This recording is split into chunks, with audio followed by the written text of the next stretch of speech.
Salah satu dari seorang pelatih itu memberi isyarat kepada Hairul untuk diam dan jangan ada pergerakan apapun.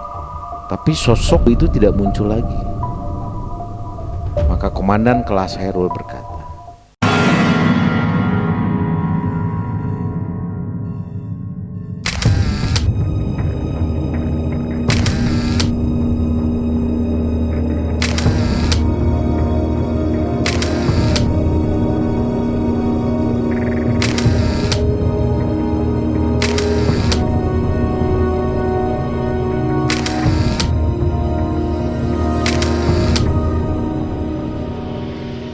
selamat malam Sobat MM, Sobat Malam Mencekam. Berjumpa kembali dengan saya di sini Yudi, yang akan mengisahkan sebuah kisah yang mistis dan mencekam. Terima kasih buat Pak Hairul yang sudah mengirimkan ceritanya, pengalaman pribadinya melalui email yang dikirim kepada kami. Jangan lupa untuk terus dukung channel ini dengan menekan tombol subscribe dan menyalakan loncengnya, serta like, komen, dan bagikan cerita ini kepada teman-teman Anda dengan men-share video ini. Baik Sobat MM sekalian, seperti yang tadi saya bilang bahwa kisah ini dikirim oleh Pak Hairul, seorang putra asli dari Makassar, Sulawesi Selatan. Dan beliau lahir serta besar di kota Makassar yang kental dengan adat dan budayanya. Di dalam cerita ini Pak Hairul mengisahkan sebuah cerita yang cukup mistis, horor, dan sangat mencekam. Selama karantina atau masa orientasi 1 bulan pertama, pada saat Pak Hairul sedang melaksanakan pendidikan tahap pertama kemiliteran di salah satu daerah di Makassar yang tempatnya berada di ketinggian kurang lebih sekitar 1.600 di atas permukaan laut.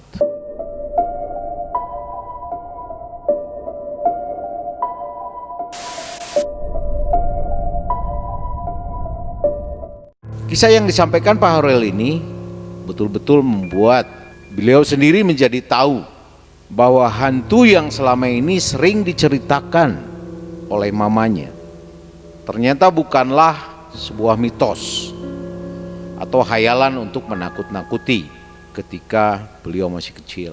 Di sini Pak Hairul akan berbagi sebuah kisah tentang salah satu makhluk yang bernama Popo yang melepaskan organ dalam tubuhnya atau jeroannya untuk bisa terbang dan mencari mangsanya. Di sini akan dijelaskan sedikit tentang makhluk yang bernama Popo itu. Apa yang disebut dengan Popo? Popo adalah manusia yang berubah menjadi makhluk gaib dan bisa terbang. Ilmu yang didapat dari keturunan orang tuanya yang dulunya menganut ilmu hitam. Orang yang menganut ilmu Popo ini sangat gesit jika bekerja di siang hari. Popo tersebut matanya selalu merah dan suka meludah. Bila di malam hari, dia akan terbang untuk mencari buah-buahan dan mangsa lainnya. Tapi jika dia hendak terbang, dia akan selalu menyimpan atau menyembunyikan uraian ususnya di tempat yang sangat tersembunyi, yang orang sama sekali tidak akan tahu di mana tempat. Di sini Pak Hairul membagikan sebuah pengetahuan kepada kita bahwa Popo tersebut itu terbagi dari 2 jenis. Yang pertama yang disebut dengan namanya adalah Popo Salang. Jenis ini sangat berbahaya sekali. Kenapa? Karena sering memangsa orang yang sedang sakit, paling senang dengan wanita yang sedang hamil, dan juga balita serta ari-ari bayi. Yang kedua, jenis yang kedua adalah Popo Mandala. Jenis ini tidak terlalu berbahaya karena di malam hari dia hanya mencari buah-buahan, kotoran manusia, dan paling senang di genangan air yang kotor dan busuk serta di paret-paret atau selokan. Oke, itulah tadi dua jenis popo yang diberikan informasi oleh Pak Hairul. Cerita ini terjadi di tahun 1999, tepatnya di bulan Februari, berawal dari pengumuman kelulusan bagi para calon yang akan mengikuti pendidikan kemiliteran tahap pertama yang akan berlangsung pendidikannya itu selama 6 bulan lamanya. Dan setelah pengumuman kelulusan itu dibacakan, maka terpilihlah kurang lebih sekitar 240 orang calon yang akan siap mengikuti pendidikan tahap pertama ini.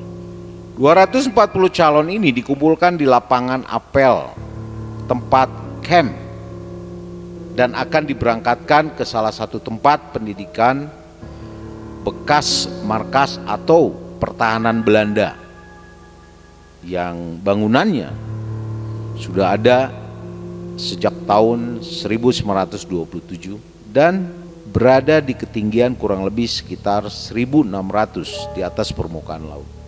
Singkat cerita, setelah para calon berpamitan kepada keluarganya, karena biasa pada saat pelepasan itu selalu keluarga atau pihak orang tua itu mengantar. Dan pihak keluarga itu memang sengaja hadir untuk melepas keberangkatan anak kebanggaannya, termasuk Pak Hairul sendiri yang berpamitan dengan bapak dan mamanya. Dengan kondisi kepala yang sudah gundul, karena itu salah satu persyaratannya sebagai syarat untuk menempuh pendidikan. Hari itu, tepat pukul 18.00 atau jam 6 sore, naiklah seluruh peserta yang tadi berjumlah kurang lebih 240 orang yang sudah pelontos kepalanya, naik ke truk yang sudah disiapkan untuk mengantar mereka ke daerah basis yang jauh dari hingar-bingar kota Makassar, dengan menempuh perjalanan kurang lebih sekitar 90 km atau pada saat itu bisa ditempuh kurang lebih dalam waktu 5 jam lamanya.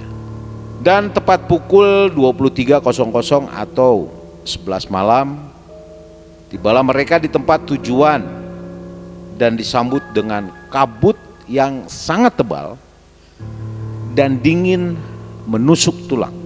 Mereka berbaris, Hairul dan seluruh calon lainnya di depan markas dengan langkah yang gagah. Masuklah mereka dengan melewati piket yang pada saat itu dijaga oleh sekitar 6 orang anggota. Setelah langkah Hairul tepat berada di depan piket itu, terdengarlah suara yang sangat lantang dan keras. Salah seorang penjaga dengan teriakan yang sangat lantang, "Hai para pelajar, siapkan mental dan fisikmu.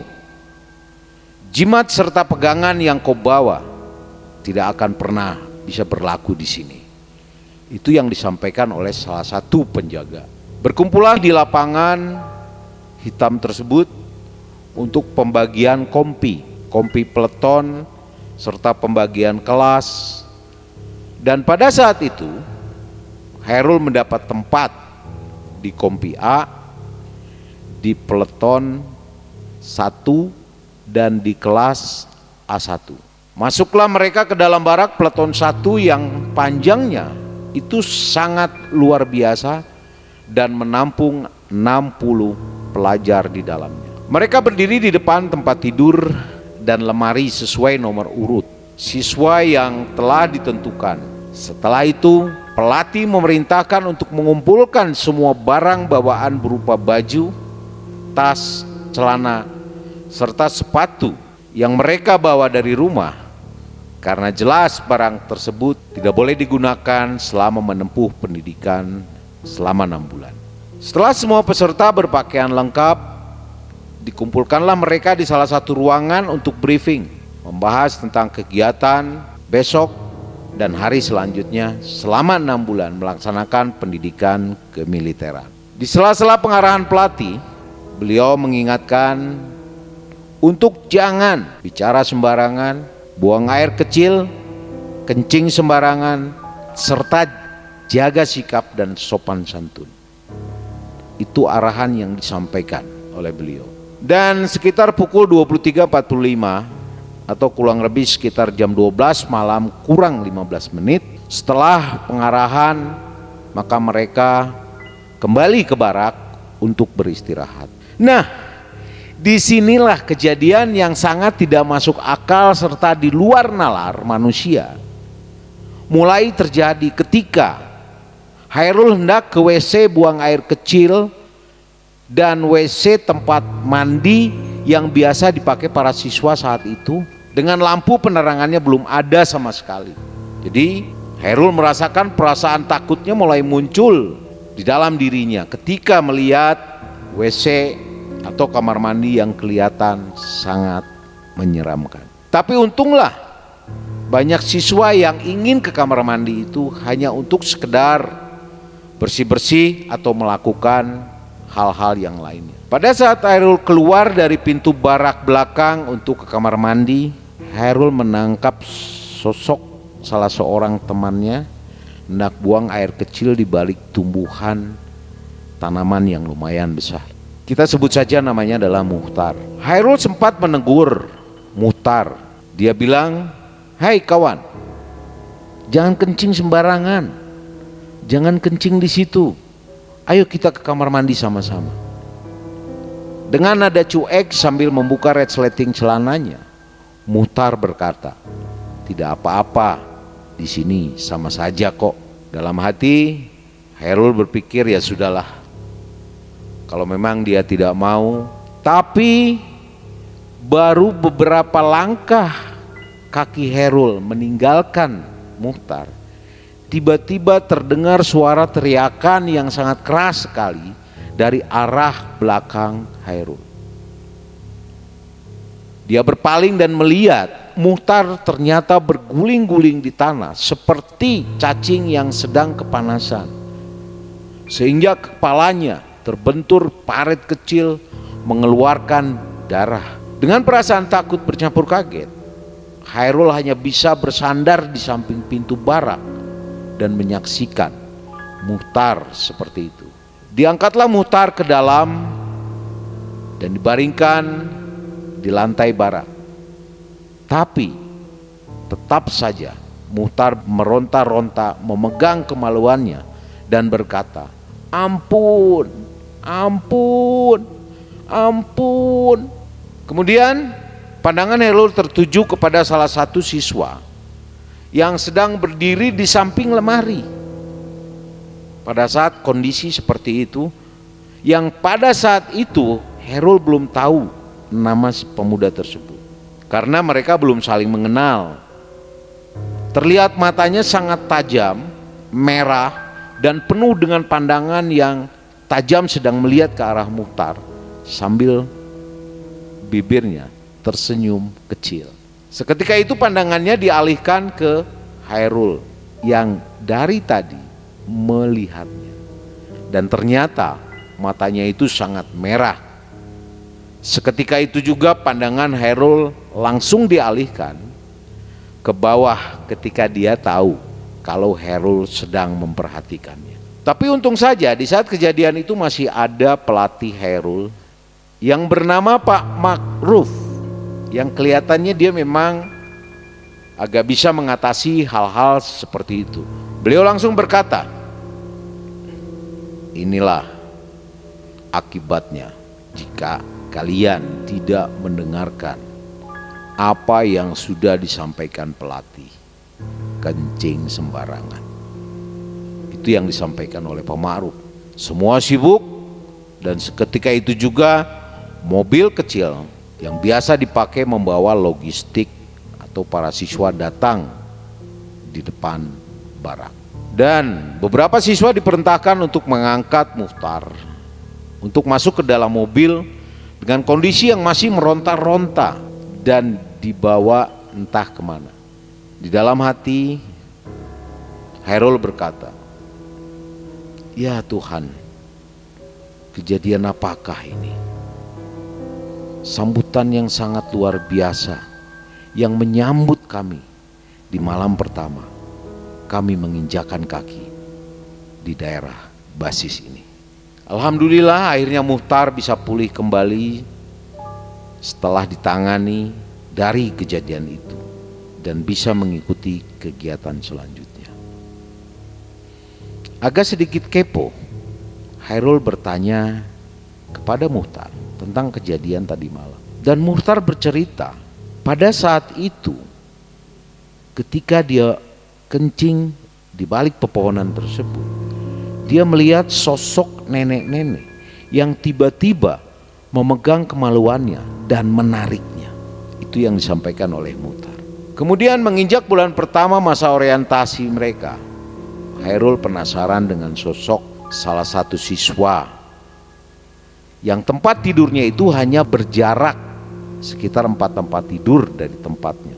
Ternyata siswa itu, sebut saja namanya, adalah Charles. Seorang pria yang berkarakter jarang ngomong, jarang bicara, jarang bergaul dengan teman separaknya. Tapi mempunyai ketahanan fisik serta stamina yang menurut Hairul di atas rata-rata dibanding siswa lainnya.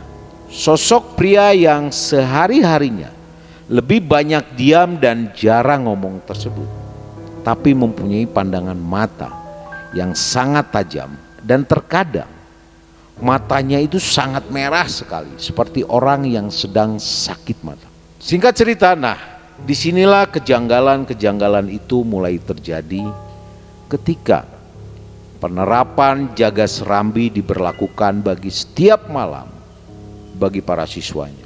Di sini dijelaskan oleh Hairul apa itu yang disebut dengan jaga serambi. Jaga serambi adalah tugas yang harus dan wajib dilakukan bagi para siswa ketika malam, dengan tujuan adalah untuk menjaga segala barang-barang perlengkapan serta siswa yang sedang terlelap ketika musuh akan menyerang dengan tiba-tiba. Jaga serambi ini dibagi setiap jamnya setelah apel malam, yaitu mulai pukul 22.00 sampai dengan pukul 5 dini hari. Di dalam barak itu berjumlah 40 orang siswa dan 2 kelas. Setiap kelasnya berjumlah 20 orang.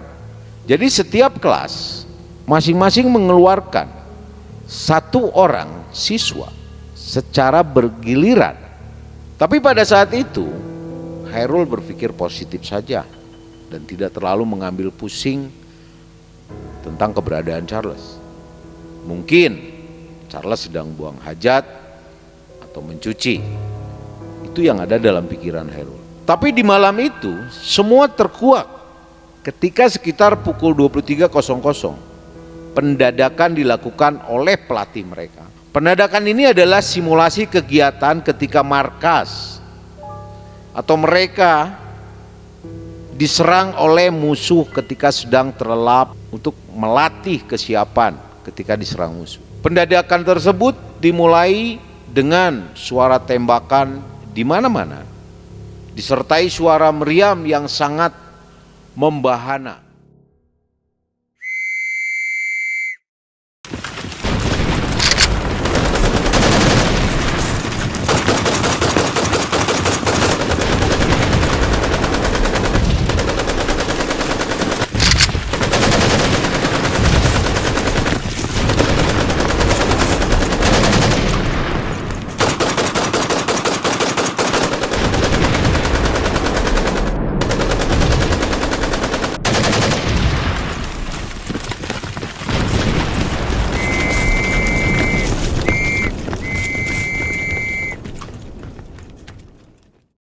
Ketika mereka bergegas mengambil senjata dan semua perlengkapan dan berlari keluar barak dan tiarap sambil memegang senjata serta mengitari markas, juga menempati posisi masing-masing yang sudah ditentukan di awal-awal mula pendidikan ini. Bersiagalah mereka di setiap tempat itu dengan pakaian seadanya pada saat itu. Sekitar pukul 24.15 setelah bunyi sirine dan sempritan pertanda pendataan selesai, maka seluruh siswa berbaris di lapangan hitam atau lapangan apel.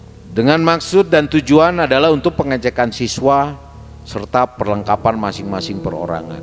Dan saat itu cuaca yang sangat dingin dan kabut yang begitu tebal terjadi tengah malam itu. Ada kelucuan yang terjadi di saat itu karena pendataan di lapangan dengan berbagai perlengkapan siswa yang hampir semuanya tidak lengkap. Ada yang tidak membawa senjata, ada yang tidak pakai baju, hanya memakai celana saja. Maka diceklah setiap siswa per kompinya, per peleton dan per kelas.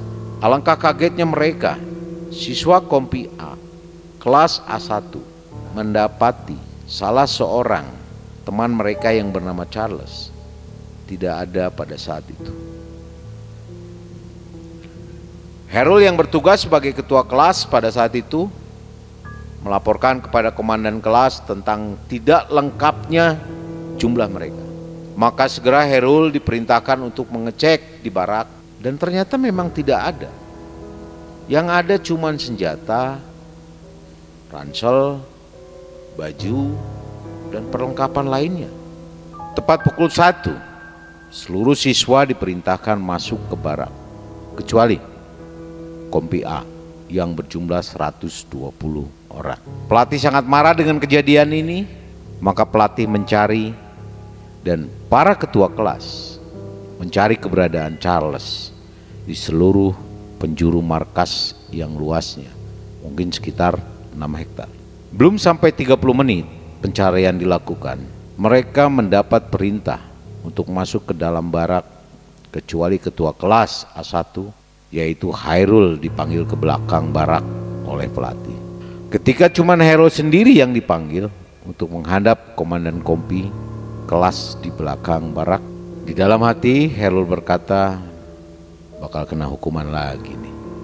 Harold dipanggil ke salah satu WC yang berada paling pojok sekali, karena WC siswa itu berjumlah 10 dan kamar mandi ada 2, tapi kamar mandinya itu panjang banget.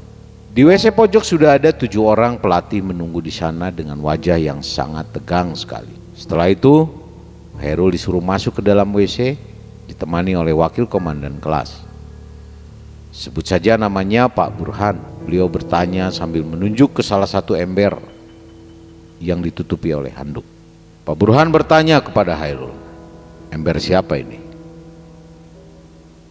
Setelah Harold mengamati dan melihat nomor siswa yang tertera di ember itu, langsung Harold menjawab, siap Dan, siswa Charles Dan.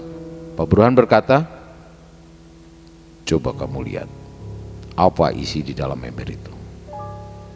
Dan tanpa bertanya lagi, Harold langsung membuka ember yang ditutupi oleh handuk yang biasanya dipakai untuk mengeringkan badan ketika selesai mandi. Alangkah terkejutnya Harold, dan seketika itu juga dia terjatuh karena kaget melihat isi yang ada di dalam ember tersebut. Segumpalan daging yang menyerupai usus atau jeroan dari organ tubuh manusia yang berlumuran darah dan kelihatan masih segar sekali. Harold tidak bisa apa-apa melihat fenomena yang baru dilihatnya. Pak Burhan kemudian mengangkat Harold yang terjatuh tadi dari bawah lantai, dan beliau berkata kepada Harold, kamu tahu itu apa? Siap Dan, tidak tahu Dan. Kalau kamu tahu itu apa dan milik siapa, kamu harus tunggu di sini sampai pemiliknya datang untuk mengambil. Sontak Harold berkata, siap Dan, saya tidak berani Dan.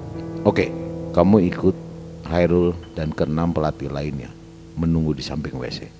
Perasaan takut yang luar biasa bercampur dengan rasa penasaran, bercampur menjadi satu di dalam benak Harold pada waktu itu. Sekitar hampir 1 jam lebih mereka menunggu sang pemilik organ itu, dan mungkin sekitar pukul 3 dini hari terdengar suara langkah kaki Dari atas atap kamar mandi disertai sekelebat sosok yang terbang menuju lorong kamar mandi. Tapi setelah itu sosok itu hilang lagi. Salah satu dari seorang pelatih itu memberi isyarat kepada Hairul untuk diam dan jangan ada pergerakan apapun. Tapi sosok itu tidak muncul lagi. Maka komandan kelas Hairul berkata, mungkin kita ini kebanyakan, sehingga dia tahu kita sedang mengawasinya. Kalau bisa yang mengintai cukup 3 orang saja, karena sosok ini pasti akan kembali sebelum azan subuh berkumandang. Setelah perbincangan kecil itu, maka diputuskan 3 orang yang menunggu dan mengawasi, yaitu Hairul, komandan kelas A1 Pak Ma'ruf, dan wakil komandan kelas A1 Pak Burhan. Pada saat itu mereka pindah tempat ke dalam kamar mandi yang ada di depan WC yang terdapat ember itu. Mereka mengintai dan menunggu di sana. Setelah hampir 30 menit mereka menunggu, bertepatan dengan suara masjid berbunyi. Mereka mendengar seperti ada orang yang terjatuh di dalam kamar mandi. Mereka menunggu sekitar kurang lebih 10 menit. Setelah itu Pak Ma'ruf langsung berlari menuju WC dan diikuti oleh Pak Burhan dan Hairul. Sungguh pemandangan yang tidak bisa Hairul percaya. Ternyata Charles yang berada di dalam kamar mandi itu. Pak Hairul dan Pak Burhan langsung membawa Charles dan Hairul diperintahkan untuk kembali ke barak. Tapi sebelum kembali ke barak, Pak Burhan berkata kepada Hairul untuk tidak menceritakan atau merahasiakan ini semua dari siswa lainnya. Sampainya di barak, para siswa itu dan teman-teman Hairul menanyakan apakah Charles sudah ditemukan. Hairul menjawab, sudah. Ditemukan dan pingsan di belakang kamar mandi karena terjatuh pada saat hendak buang air kecil. Perasaan dan pertanyaan berkecamuk di dalam pikiran dan hati Hairul. Dia bertanya dalam hati, apakah makhluk ini yang disebut dengan Popo? Singkat cerita, hampir tiap hari setelah kegiatan di sore hari, sekitar pukul 3 sore, Charles selalu dibawa oleh Pak Ma'ruf dan kembali ke barak sekitar setelah maghrib. Yang Hairul tahu, Charles dibawa untuk pengobatan agar ilmu Poponya itu bisa hilang. Tapi di suatu malam pada saat Hairul sedang jaga serambi, mungkin sekitar pukul 1 malam, Hairul duduk di kursi yang biasa dijadikan untuk para siswa berjaga, melakukan jaga serambi. Sambil ngantuk-ngantuk sedikit, Hairul dikejutkan dengan Charles yang memegang menepuk pundaknya. Dia berkata, kamu tidak usah takut. Apa yang kamu lihat di malam itu memang benar adanya. Tapi satu hal yang kamu harus tahu, Hairul. Saya melakukan itu semua hanya untuk bertemu dengan ibu saya. Saya sangat rindu dan kangen dengan ibu yang sudah tua. Dia tinggal sendiri di kampung dan menggarap kebun kami hanya seorang diri. Dia bercerita banyak tentang keluarga serta kehidupan dan kehidupan ibunya di kampung. Ternyata inilah alasan Charles melakukan itu di hampir setiap malam. Dia begitu sayang dan cinta kepada ibunya sehingga dia melakukan itu. Hairul sempat bertanya kepadanya di malam itu. Karena itu cuman kami berdua yang terjaga di barak. Hairul bertanya, berapa jam perjalanan kamu menuju kampungmu untuk menemui ibumu? Hairul langsung kaget luar biasa setelah mengetahui jawaban dari Charles. Ternyata dia hanya butuh waktu sekitar 30 menit untuk sampai ke kampungnya itu.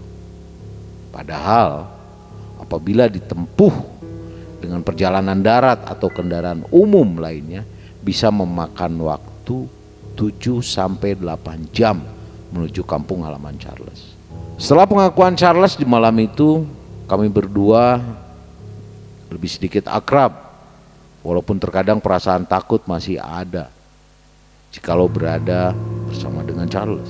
Hairul tidak mau menanyakan tentang ilmu, aliran yang dianut oleh Charles pada saat itu, atau apakah dia bisa normal kembali seperti manusia biasa lagi.